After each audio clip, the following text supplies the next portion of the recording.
Hello. Okay. Quick introduction.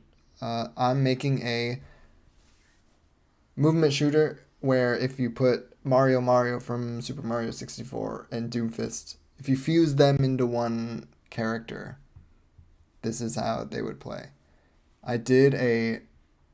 I should have done a dry run for my intro, but that's it. Yesterday, we started the. Uh, well, past couple of days, we're looking at the player mechanics first, just because I want those to be well defined, and with I want them to have variety with few controls, which I think is why games like Super Mario 64 have such a nice movement system. There's only a couple buttons, but you can do quite a lot of things with those couple buttons. So that's kind of the reason for a complicated player mechanic or core player state graph, depending on how you want to call it. So yesterday we started this nasty graph, and I was convinced yesterday to make an individual state for each combination of things, combination of even states you could call separate, like grounded or in the air. That could really just be like a Boolean value that you keep track of, like, oh, are you on the ground or not?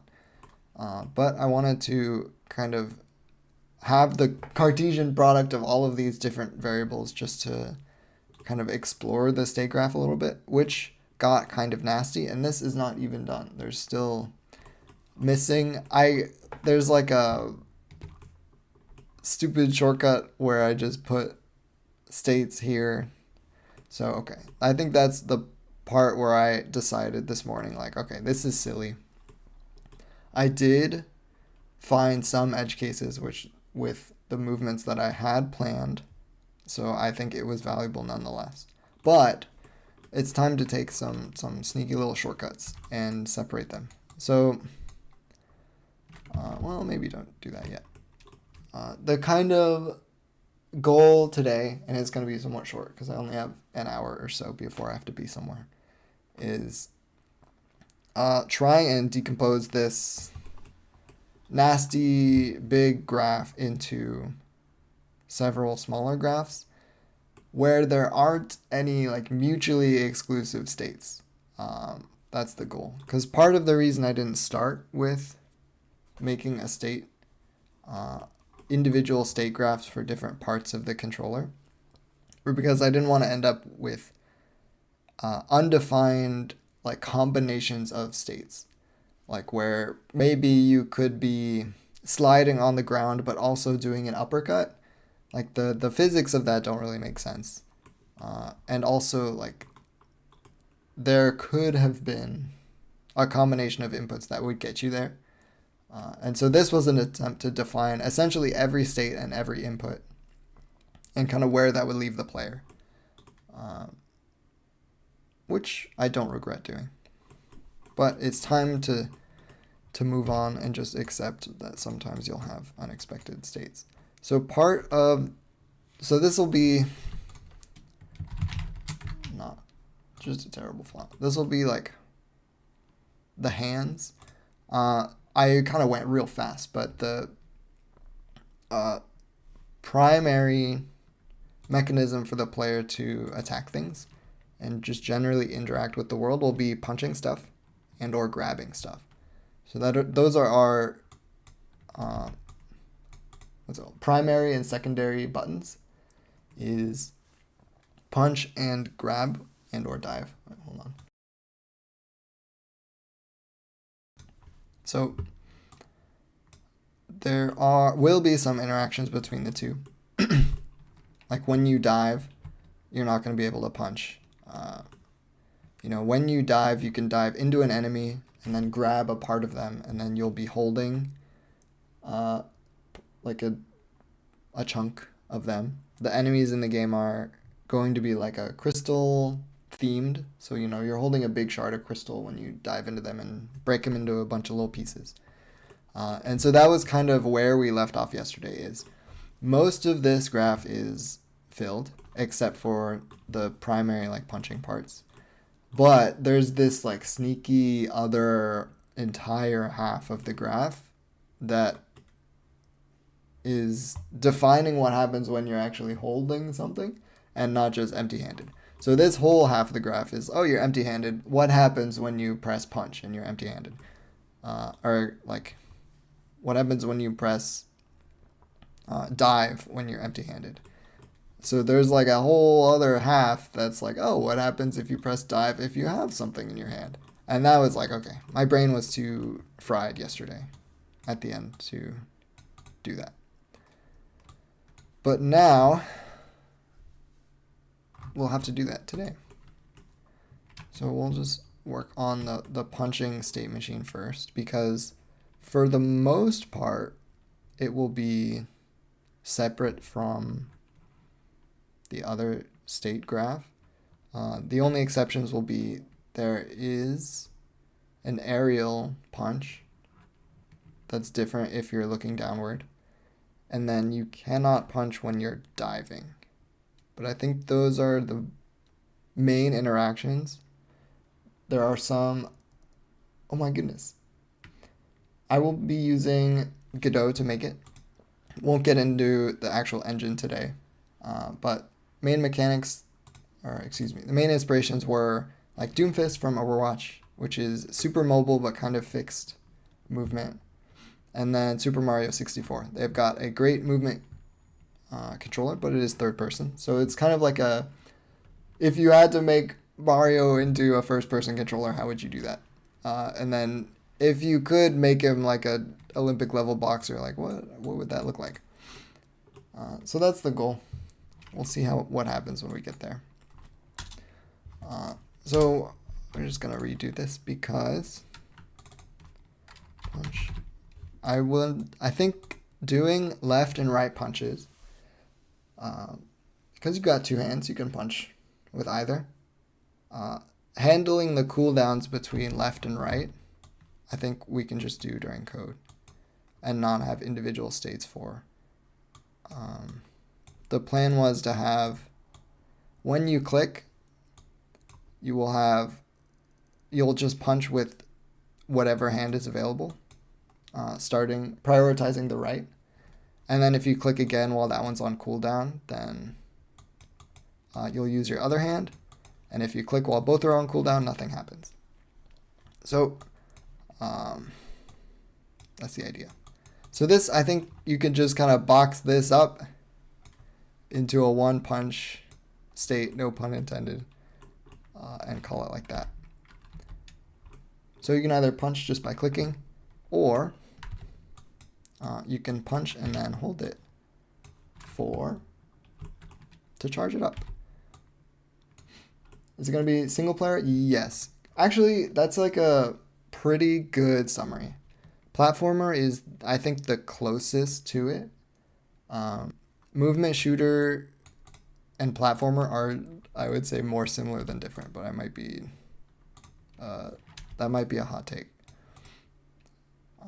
Okay, so then you can hold primary to charge, and then I think you can just remove the grounded part of this entirely, because you can charge from anywhere. We can make an idle state because we will need one. So this is all. I should move this down, make this a little bigger. Okay, so there is a little bit of a complication here, which was the one difference when you click punch. Like the majority of the time, you can click punch and you will punch. The exceptions to that are when you are in the air and looking down. We have this idea of pulling, both kind of less of, I say movement shooter as like a really hand wavy genre. It's essentially just like a focus on mobility in a first person game. The only really ranged option is if you have a chunk of an enemy in your hand, you can chuck it at something.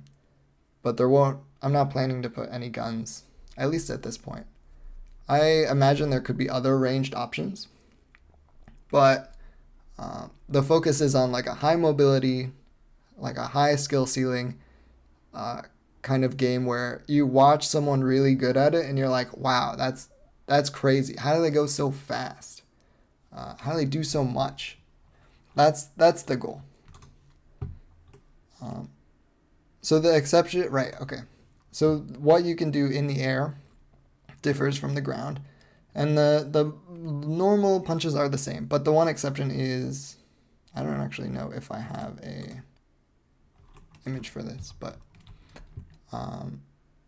we're just gonna pull like spikes from Super Smash Brothers, where you look down and you just slam any floating enemies, and then they are spiked straight to the ground, and then you bounce upward. So it's like a pogo in Hollow Knight. It's like a spike in Super Smash Brothers, kind of a weird amalgamation of both of them. And so that is one difference, is if you are in the air, we'll call it a down air because that's generally what it's called. Group those, group these. Those are grouped. Group these. Okay. So when you're in the air, punch, looking down. So I do like, and these should be primary. Click.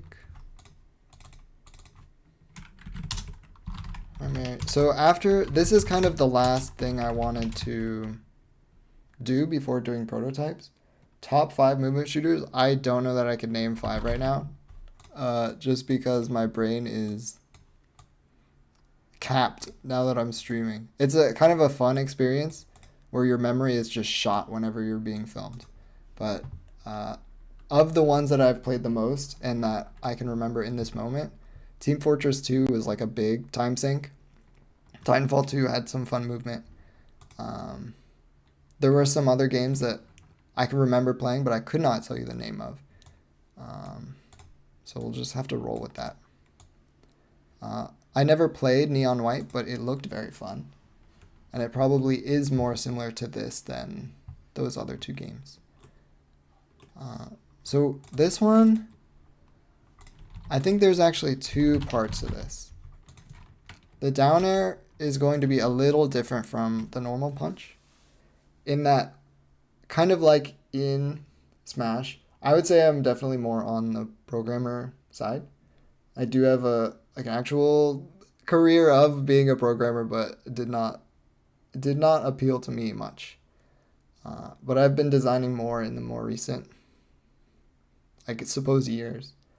But I would rank it as programmer, and then like pretty far below that is designer, and then you look down like beyond the floor, and then you put artist down there. That's where I lie. So down air, I think the one tricky part with down air is it's going to be, I think, more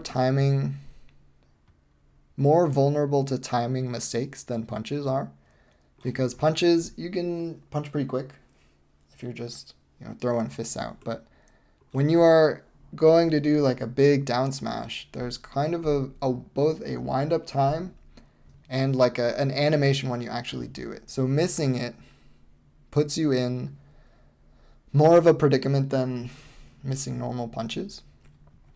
So I think instead of just clicking and it happens, I think this will be a release angle. Like it doesn't actually come out until you release it. It lets you charge it up.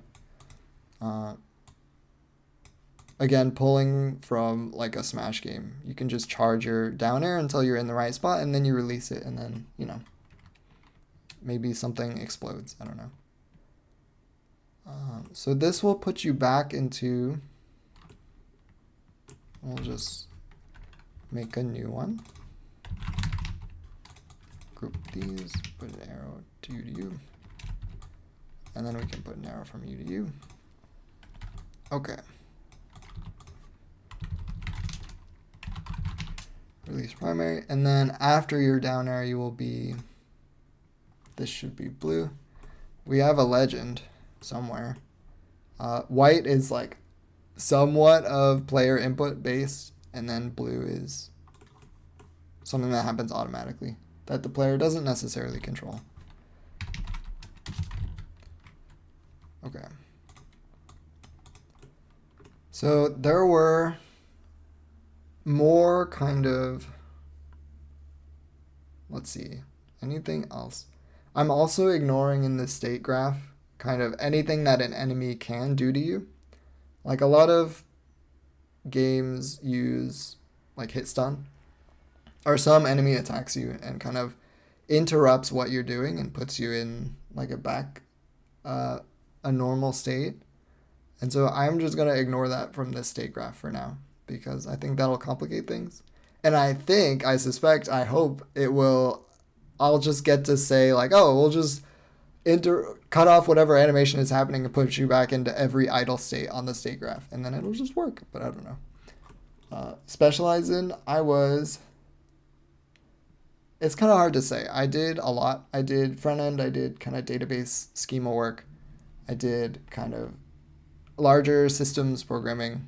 I would say language is not super important to me. I've used a number of them.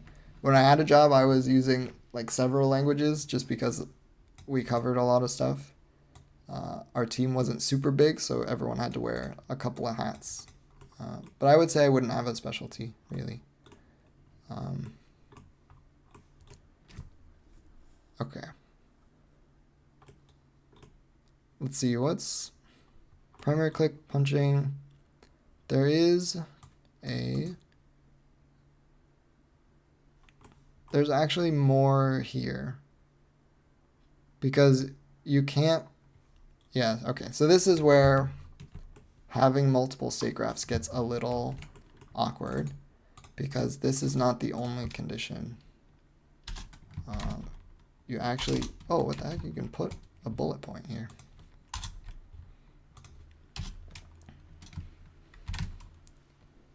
You cannot be diving while you're punching. Yeah, okay. This is where the state machine kind of gets complicated, because language I'm more comfortable with. I'm fairly comfortable in Java, Python, reasonably comfortable in maybe C and Rust. I've used like Scala and Kotlin and TypeScript and JavaScript. I would say they all are more similar than they are different. That's more of a syntax change than anything else. I wouldn't say I love any language. If I were to pursue any language for like a bigger project, if it were appropriate, I would choose Rust just because the safety guarantees are nice. But for anything else, it just depends on what you're doing with it. Okay. So we have some additional state interactions here that I don't like. Back yesterday when we were defining like the most specific states we needed, you can cover kind of every base because the state is like the entire state of the character is encapsulated in each of these boxes. But for this, these are just hands. This is just a state machine for hands. So that is now suddenly has to, it depends on what the rest of the body is doing. Yeah, pretty much. It's kind of like throwing hands. It's essentially the easiest melee to program. I cobbled together a player controller like a year ago that I was reasonably happy with, and that was like a movement shooter kind of base. It was pretty comfortable to use, but you had a sword, and it was like the sword had physics interactions with enemies, so depending on where you hit the enemy, it would launch them in some direction. But playing the game, which sounds nice like when I say it out loud, but playing the game, it felt almost like you were holding a bat and you were like trying to flick your viewpoint around to try and hit them in the direction you wanted, and ended up being like a little nauseating. So this is sort of a return to that same idea, but like, oh, you just punch straight forward. And suddenly, like, doing what you want to do is much simpler. Yeah, Rust can be a headache. That's like the biggest problem with it is it can just like shout at you and not work. And that's like, oh, okay. I guess I need to go learn something or change my entire program structure. C++, I've never used, or used it a little bit, but and Go I've also never used. But they're both pretty popular. So I imagine I will run into them at some point. Okay, we can move this over because it's kind of in the way. So I think other states where you cannot be punching is, I think you should be able to punch when you're sliding. I actually don't know. That'd be kind of funny though. If you are penguin sliding down a hill and throwing fists while you're doing it. So we'll leave that with not diving. And then anything else? Also not clapping. Maybe I should, instead of having knots, we'll just say hands free. Hopeful date or timeline as soon as I can do it. This is, I would like, okay, that's like a extremely cop-out answer. So, you know, the real answer is after this state machine, I hope to have, and it'll probably be done today or tomorrow, to be honest. I hope to have a prototype for the character controller, which is really just an implementation of this state machine by, what's today? Friday? Maybe next Friday is maybe a comfortable estimation. And then once I'm satisfied with like a player controller, that's most of the, I think will be, how do I phrase it? Most of like the weird tuning of values and numbers, I think will be in this player controller. Enemies, I want to be super simple and kind of exist to be killed for the player. And kind of force, if at all. And then if they do hurt the player in some way, it'll be in some simple, like, oh, it shoots a projectile directly at you and it's slow moving and you can dodge it. But essentially just forces you to route around it. I did mention it kind of, but actually I didn't mention it at all. Where'd it go? The kind of motivating level for this was some antagonist has stolen something from you, this red stick figure, and it is running away but leaving a trail of like crystals behind. And so you, as the like pursuer, are slowly falling behind, but they're leaving these crystals that when you smash through them, they speed you up a little bit. So and this was the initial like motivation, but this will probably change. More likely than not, it will change. So these, in this example, all of these like enemies are, oh, thank you. So most of these enemies are just still, like they don't do anything. They just serve to be almost as like beats in a rhythm game, if you've played any, where layer is not editable. So true. Okay. Like in a rhythm game, you have your 4 or more, I suppose, like lanes, and all of these beats come down to your one like controller down here. Instead of these moving down towards you, imagine this, but in a 3D scene. Something is bugged. Oh, interesting. I will look into that afterwards, but I cannot prompt. I am technically capable of using software but that doesn't mean I use it very well. So I will look into Twitch decoding issues. I know YouTube was giving me some errors about bitrate. It was saying I have a too low of a bitrate. But I don't know. Not many bits are changing on the screen, so I just kind of waved that away.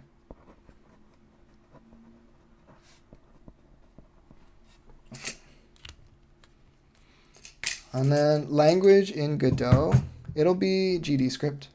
I don't think I'll need like the performance of like a C# or Java or even Rust. I think there are bindings for Rust. Yeah. Now I'll just use GDScript. It's easy. I'm not doing anything complicated.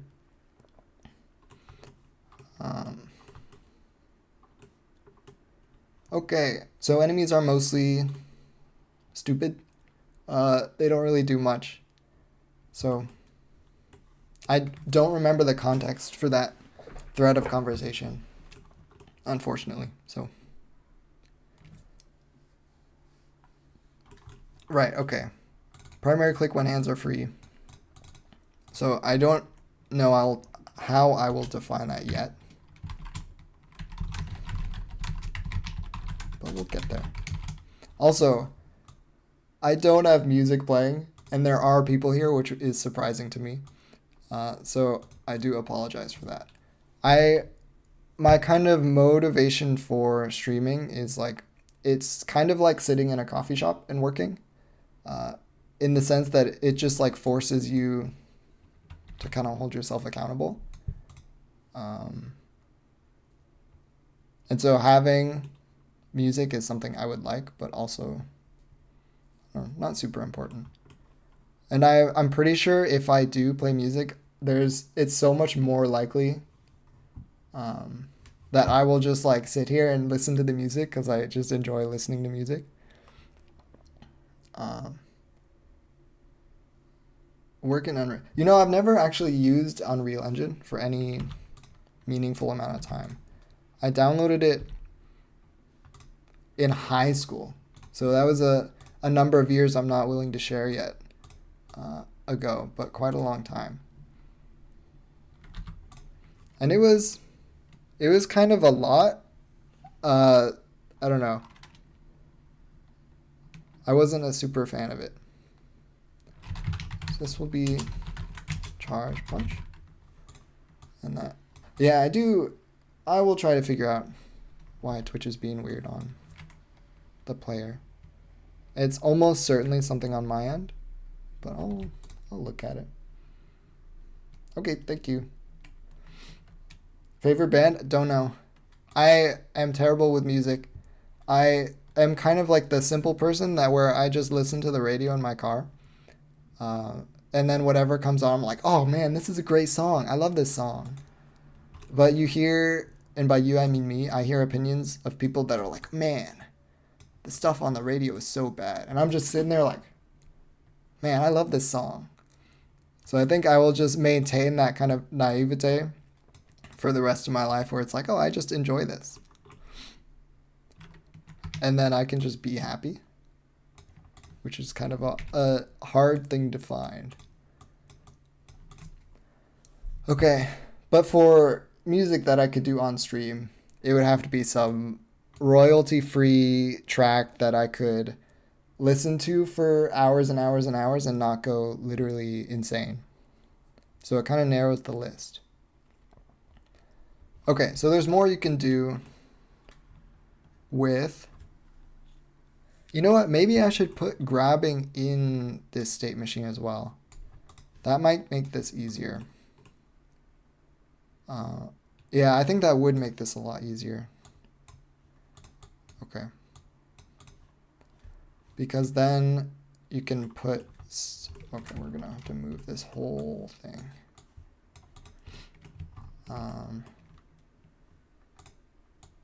To move this whole thing up, and then we can put... So there's diving is kind of two things. One is you're like literally diving forwards, so your body is like going horizontal. And and it'll put you in like a penguin slide when you hit the ground. And the second is like your hands are outstretched and you are potentially crashing into enemies.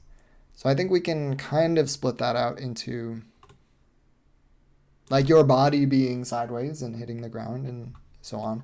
And then your hands being kind of outreached and ready to like grab something. So we can just say outreach maybe.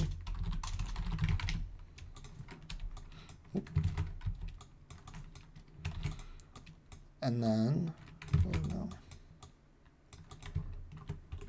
no. Yes. So this will actually take this condition away, which is really nice. Because if you're idle, that now assumes that your hands are not in outreach. Ooh. And then we'll put clapping here just so I don't forget. Clapping sounds a little odd. Stock options through your career. I will avoid talking about mostly career stuff just because not super important. But I do appreciate the questions. Okay, idle and then okay, clapping. Yeah, so clapping sounds a little odd in the context of a movement shooter. So the kind of vision for that was there is the option for you to crash into an enemy and like hold a part of them, like a big crystal chunk. And I couldn't get this vision out of my head of holding this big crystal chunk and then like just crushing it between big metal gauntlets. I think that would be super fun. And so I wanted that scene to be in the game somewhere. And clapping is like the version of that without holding anything in your hands. And it gives another little design hook for potentially aggroing stuff. Yeah, like pretty much like a big Donkey Kong, like just clap. And then, yeah, I think those, it's just fun. It's like emblematic of Donkey Kong, and that's really fun. Yeah, there's a lot of design space for making noise in a video game. And so this clapping action is both for like actual clapping when you aren't holding anything, and then crushing your held item in your hands, which could have fun effects. Like maybe some items give you a jump boost right when you crush them. I don't know. But this will depend on if you're holding something as well. So this will be a secondary action when you are, and I think this is actually defined down here. Yeah, this is where it gets a little awkward too, this transition, because there's a couple conditions here. Dive and clap are using the same button. And the conditions are like, if you're not really moving very fast, you're not going to dive. And if you're looking away from the direction that you're moving, it would be kind of awkward to like throw yourself backwards into the dive. So I'm also just going to make the player clap in that scenario too. Slow move or velocity. Click.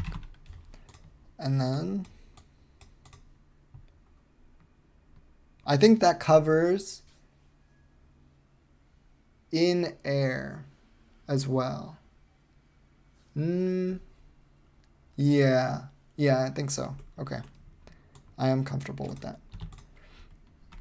And then outreach is when secondary click, faster movement, and velocity. Okay.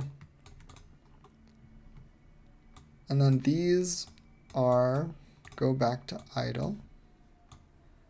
When you platform, For initially, I wanted to do, Windows, Linux, Mac. I mean, there's no reason not to if you have an engine that can build it. And web, I guess, as well.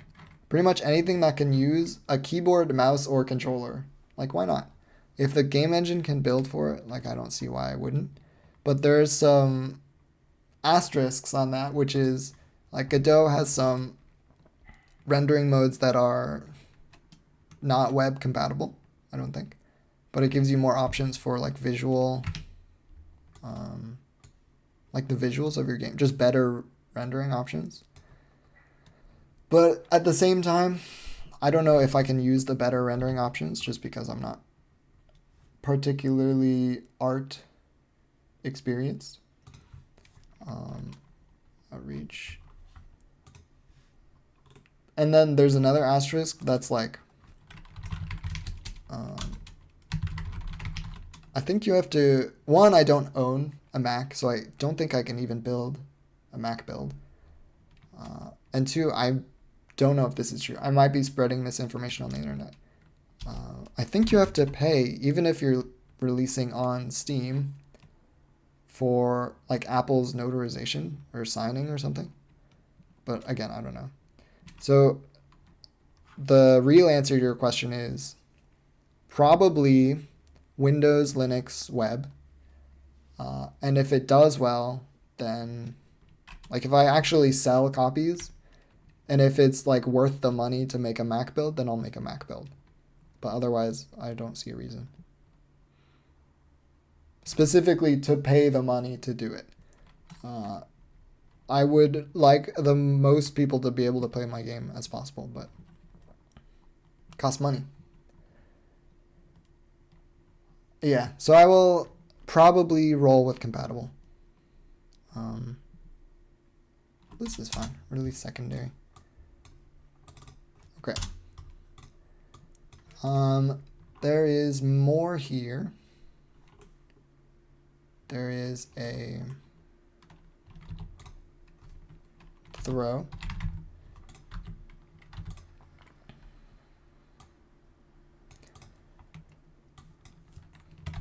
Group these. So if you're holding something, the route to actually throw it is to start charging a charge punch and then press your secondary.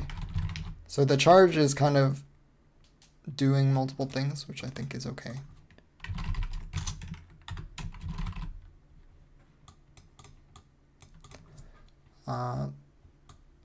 And that's if you have an item.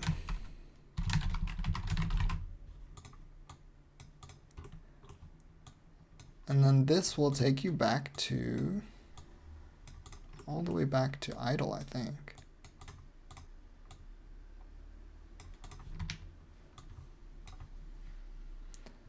More than 90%. Yeah, the heavy majority of players are not going to be on Linux or Mac. Honestly, maybe not even web. That, I don't know. Depends. Yeah, just depends.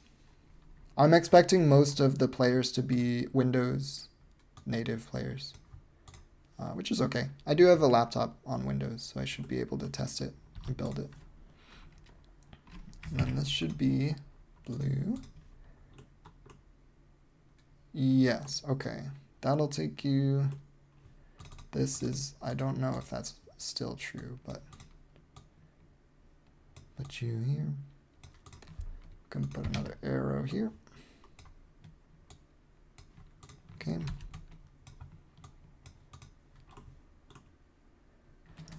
Okay. What else am I missing? We don't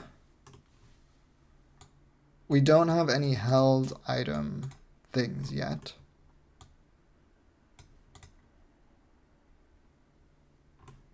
Let's move this even further out. But I still feel like I'm missing something, because I probably am. Okay, I'm going to... why do you draw the state machine where you can just build it? Yes, it is like doing the work twice. But the nice part about doing all of this work first is you can expose yourself to some more edge cases or undefined behavior first, before you start writing the code. And then you're like 2 hours into writing code or more, and you discover that two things don't quite mesh as well as you thought, and then you have to rewrite the whole thing anyway. So there's like a balance between writing the spec and actually implementing the code where you can write more and more and iterate more and more on the spec, and it'll reduce the likelihood you have to refactor your code. But there's a balance there where like the more there's like a, what is it called? Brain's capped right now because I'm being recorded, but there's like a decreasing reward for spending. What is the word for it? There's a perfect phrase for this. But essentially, every extra hour you work on documentation or like preparing the spec gives you less and less of a better shot of avoiding refactors. And then the risk is if you start working on it too early, then you could put hours and hours in and then just be like, oh, you hit a dead end or something and you have to rewrite parts of it. So yesterday, we already kind of ran into this where like I drew out these states and I was like, oh, like I'm defining every input for this state. What can the player do in this specific state? And I discovered that like, oh, what happens if they release secondary in this state? No, this will be the only state diagram I draw. After today, I think it's complete enough to just start implementing it and then just not look back. This is, I think, the only iteration.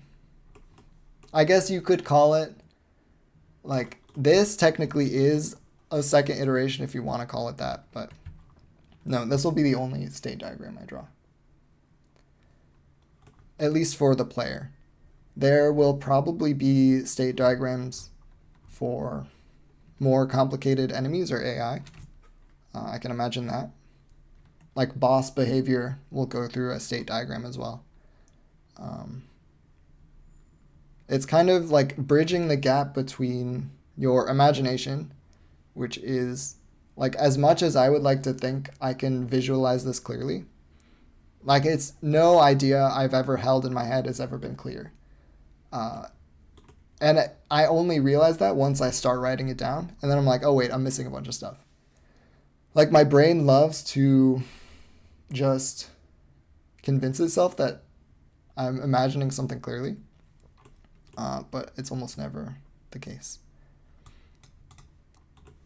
Plus, I am more likely to not stream the actual coding segments just because I'm just going to be quiet most of the time. I think my streams are largely going to be like ideation stuff like this, where like I don't need to keep much of a mental model in my head because it's on the screen, right?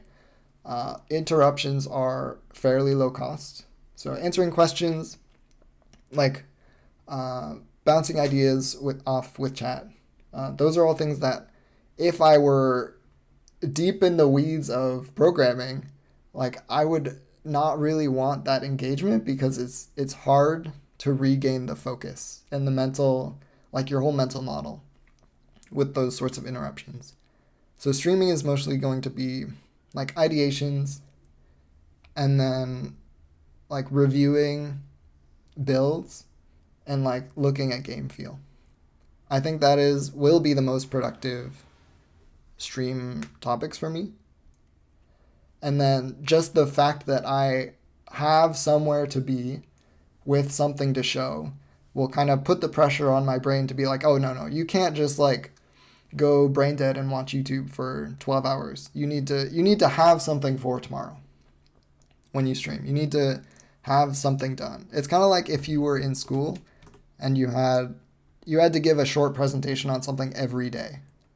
Like your homework was to research something that you would present to the class every day. Like that would be just unacceptable if I was in that class. But it would be like a good source of pressure to actually do the work, which is something I've struggled with. draw it later. Yeah, you can.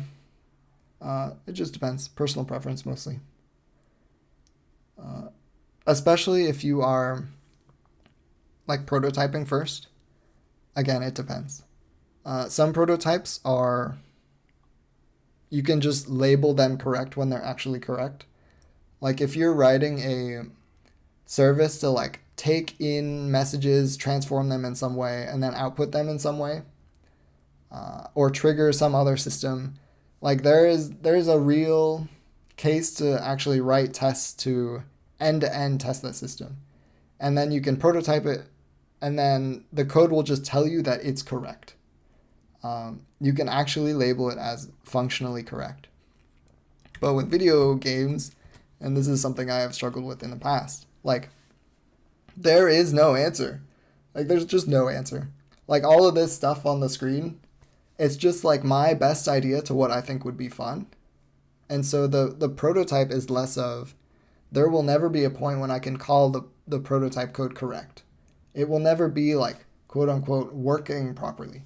It will just be like, does this feel fun? And I think doing that in code is possible, but difficult for me. And so this kind of working with my imagination and trying to put it on the screen and make it concrete as I can is faster. But also, I've never published a game, so I don't know. It's kind of an experiment in that. Okay, this is a question I had yesterday as well that I did not answer eventually. Is one of the kind of combinations you can do as a player is when you're charging a punch, you can jump and uppercut instead of releasing a charge punch across, just releasing your charge punch. So the question I didn't answer is, which hand are you using to uppercut? And does it matter? We had this whole discussion of like left and right hands and them being on cooldown.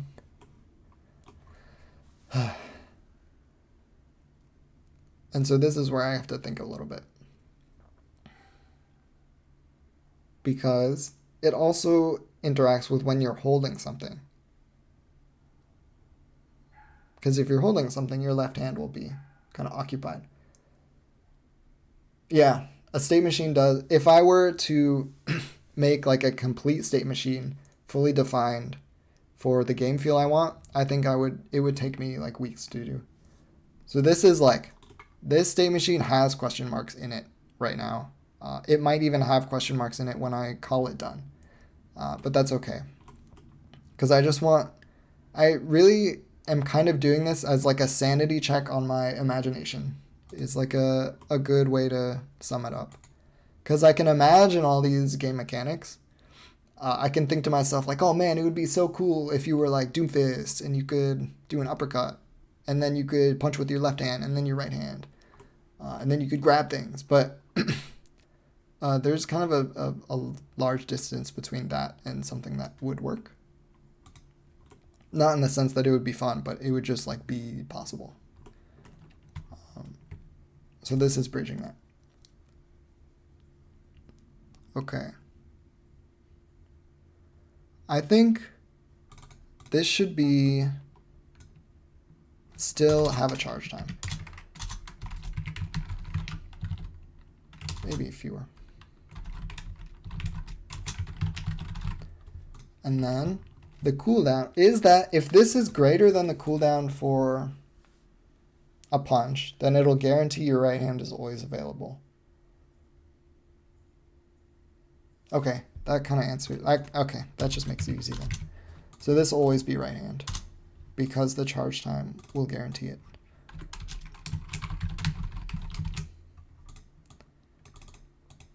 Okay. Right hand. And then this isn't technically grounded. Okay, can I move this text?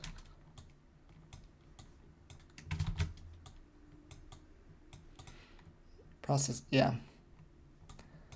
Can I not ungroup this? I might be going crazy. Okay, there we go. Okay, so uppercut, and then this will put you back into idle. Wait, I literally have charge punch already. How do I have a second charge punch? That's okay. I might actually go back and watch the VOD just to see how that happened. Because that's incredible. That I duplicated an entire state without realizing it. Okay.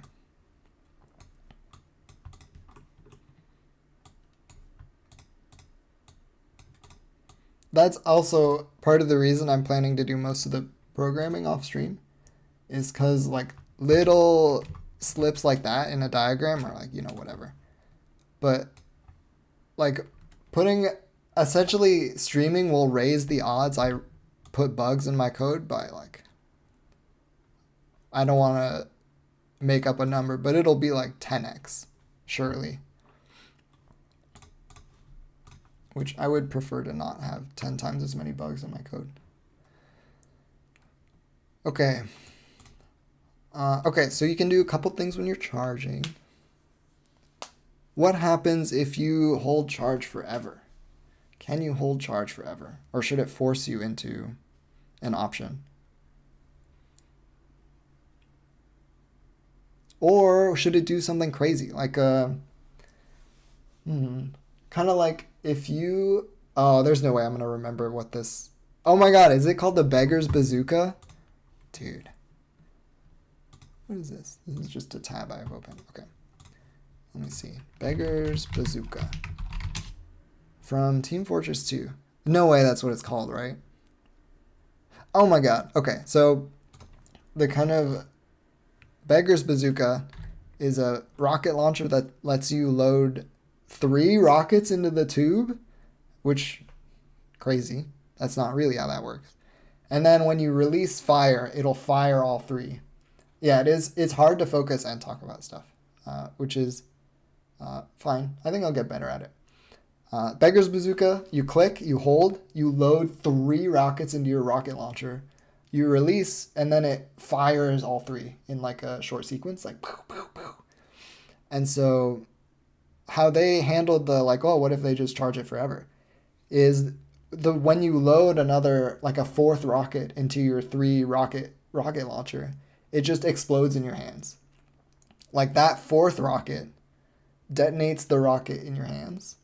And so you can like load all 3 rockets.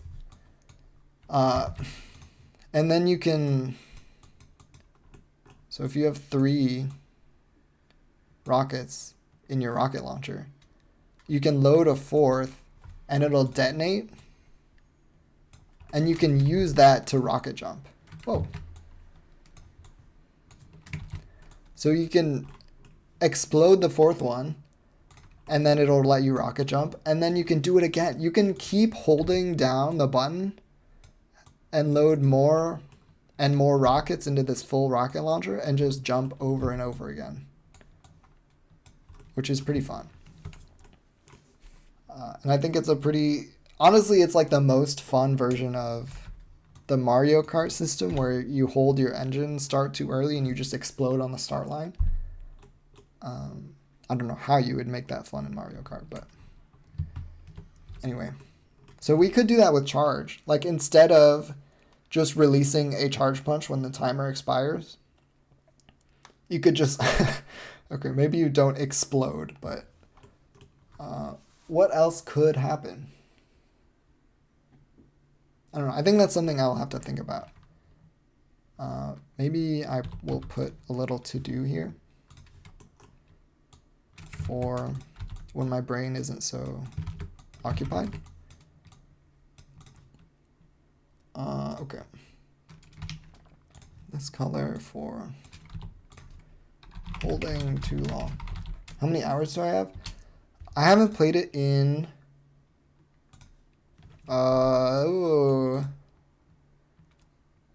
It might have been a decade since I played Team Fortress 2, but I think I have like 600, 800 hours or something.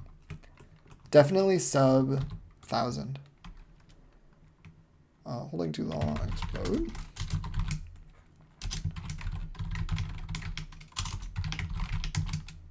But it's one of those games that's a really good game to think about just because it's fun. It's fun and it's lasted forever. People still play it. Had some struggles with bots, but yeah, they've released the source code, so who knows what that'll do. Okay. So maybe normal charge punch. Okay, and then we'll put some like meta text here. Charge time means right hand will always be off cooldown. That solves some problems. Okay. Uppercut, you'll be in the air. Throw. This is fine, I think. Oh, there's a missing transition here for what should happen. How long should you be forced to wait after punching before you can clap, for example? Probably like half the time of a cooldown to make you feel like your animation canceling. That's always fun.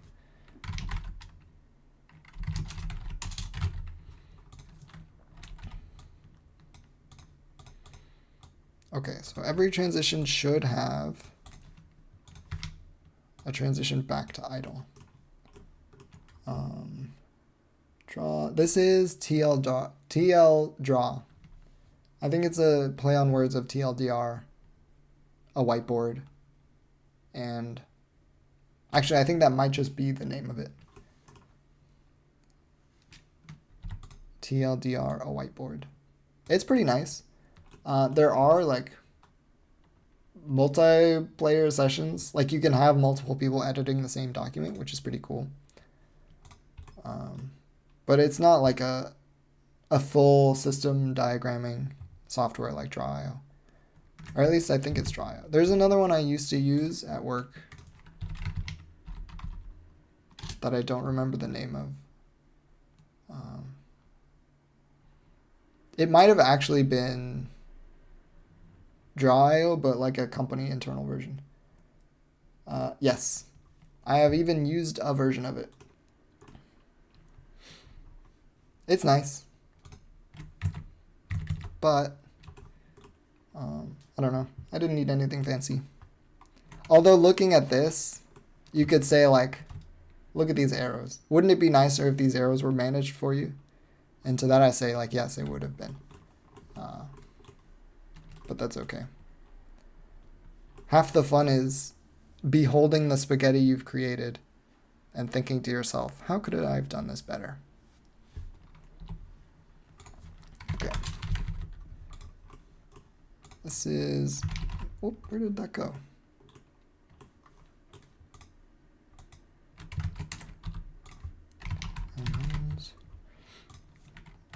Okay. There is another little sneaky component that I want to put here, which is when you're holding something, I kind of want there to be, like, imagine you're holding a really tough rock. Hard to imagine, I know. And you want to crush it between your hands. I want there to be items that are more difficult to crush that you have to hold down the button to like almost confirm it. So you don't like accidentally, destroy a key item or whatever, or something that was useful, but in a way that was useful and scarce, maybe is a good way to put it. I don't want you to just destroy those on accident. So I think for destroying held items, you should have to hold the item, and that'll put you into like a crushing state. I think that is a nice way to stop people from destroying the items that they care about too early. Okay, and then we can put this here. Okay. Animation ends. Okay. There is more to do here. There's actually another way to get back to idle, and that's to actually hit something. If you are diving into something and you hit something, that'll cancel your outreach, I think. Okay. We're getting there. There's actually more here as well, because there's a special case on down air. If you are down airing and you hit the ground. Yes. Okay. Put another rectangle. And then you hit ground. And this will be a ground slam. So if you time it right, you can make a little shockwave on the ground. And it uses the same button, same control scheme. Wonderful. Okay.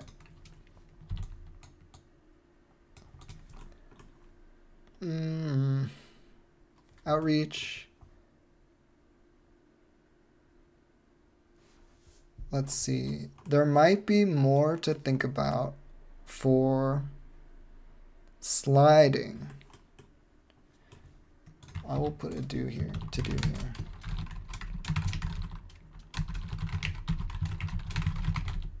Because I'm not sure about it. I think this is what I want it to be.